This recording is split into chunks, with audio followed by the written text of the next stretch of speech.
Manuel Deodoro da Fonseca foi o homem que apagou o Império do mapa. Um marechal forjado nos campos de batalha do Paraguai, ele liderou o golpe militar de 1889, derrubou Dom Pedro II e se coroou como o primeiro presidente da história do Brasil. Ele era o herói do exército, uma figura de autoridade inquestionável, que moldou o país à força de sua própria espada. Deodoro era o gigante que inaugurou a República. Mas quem nasce pela espada militar é ferido por ela. Em novembro de 1891, tentando governar com mão de ferro, Deodoro dissolveu o Congresso Nacional. A reação foi brutal. A primeira revolta da Armada apontou os canhões dos navios de guerra para o Rio de Janeiro, exigindo sua renúncia. Com o orgulho ferido e a saúde desmoronando, ele entregou o cargo ao vice, Floriano Peixoto. O herói republicano tornou-se, repentinamente, um exilado dentro do próprio país. Terça-feira, 23 de agosto de 1892. Deodoro está isolado em sua residência no Rio de Janeiro. Longe dos palácios e da glória, o homem que comandava exércitos agora não consegue comandar os próprios pulmões. Ele sofre de dispneia severa, uma crise aguda de falta de ar crônica que o atormenta há anos. O dia escurece e a respiração se torna curta, ruidosa, insuportável. Deitado em sua cama, o marechal agoniza por horas. Às 23h50, sufocando no silêncio de seu quarto, o primeiro presidente do Brasil dá seu último suspiro. Seu enterro foi marcado por um vazio institucional. O governo de Floriano Peixoto negou a ele as honras militares de um chefe de Estado. Deodoro foi enterrado em um jazigo familiar, esquecido por seus antigos aliados, até que décadas depois, seus restos mortais fossem transferidos para um monumento no Rio de Janeiro. Hoje ele é lembrado como o pai de uma república que ele mesmo não conseguiu governar.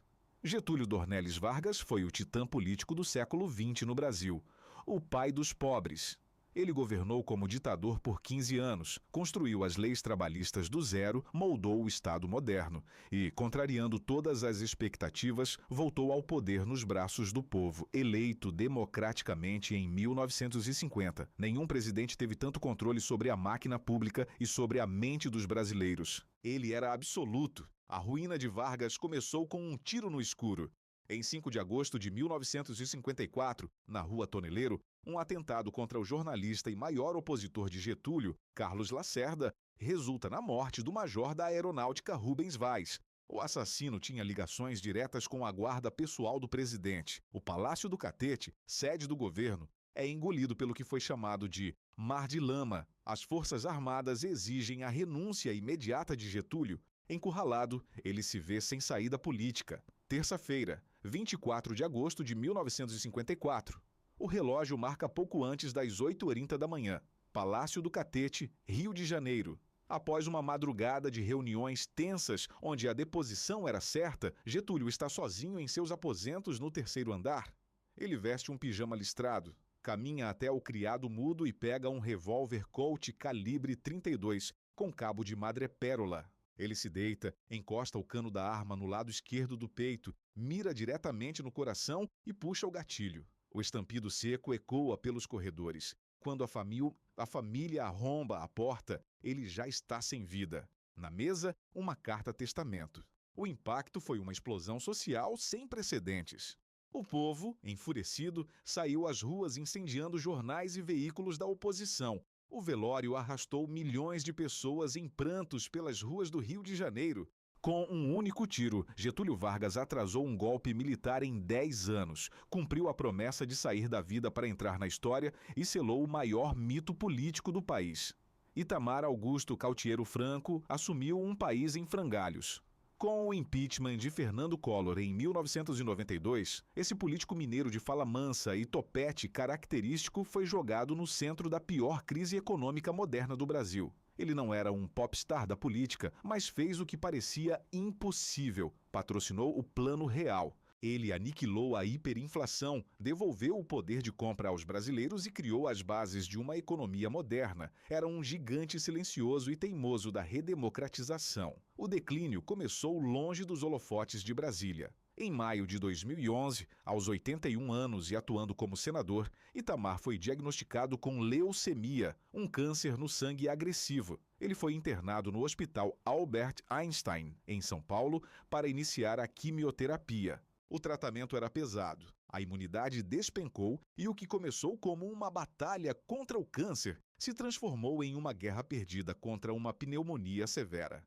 Sábado, 2 de julho de 2011. Unidade de terapia intensiva do Hospital Israelita Albert Einstein, São Paulo. O corpo de Itamar já está no limite, mantido por aparelhos após semanas de declínio físico. Nos dias anteriores, a infecção pulmonar havia tomado proporções letais. O cérebro do ex-presidente, antes afiado para a política, sofre um acidente vascular cerebral.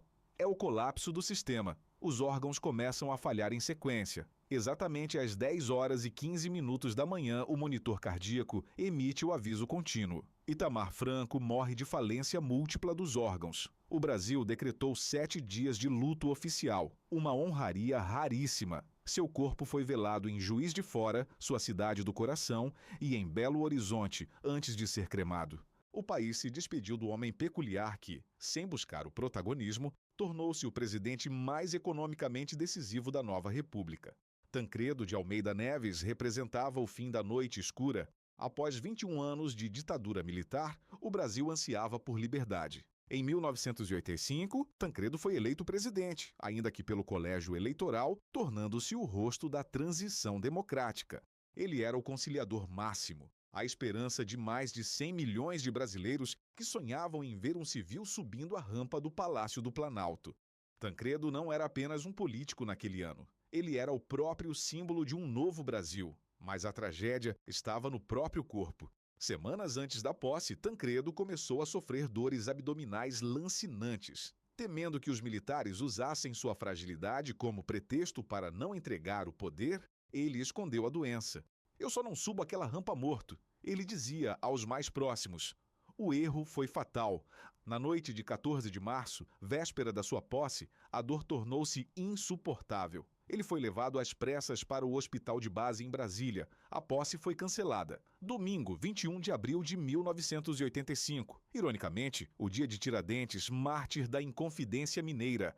Instituto do Coração, São Paulo. Após 38 dias de uma agonia acompanhada diariamente por todo o país em plantões televisivos e 7 cirurgias mutiladoras no abdômen que tentavam conter hemorragias e infecções, Tancredo está irreconhecível. Entubado, febril, seu corpo foi consumido por uma infecção generalizada, uma septicemia brutal. Seus pulmões e rins pararam. Às 22 horas e 23 minutos, sob as luzes brancas da UTI, o coração do presidente eleito para de bater. Ele nunca chegou a governar. O anúncio de sua morte foi um dos maiores traumas coletivos da história nacional. Multidões choraram nas calçadas enquanto seu caixão passava de São Paulo para Brasília e, finalmente, para São João del Rei. José Sarney assumiu a presidência de forma definitiva. Tancredo Neves não pôde construir seu governo, mas sua morte o eternizou como o mártir intocável da democracia brasileira.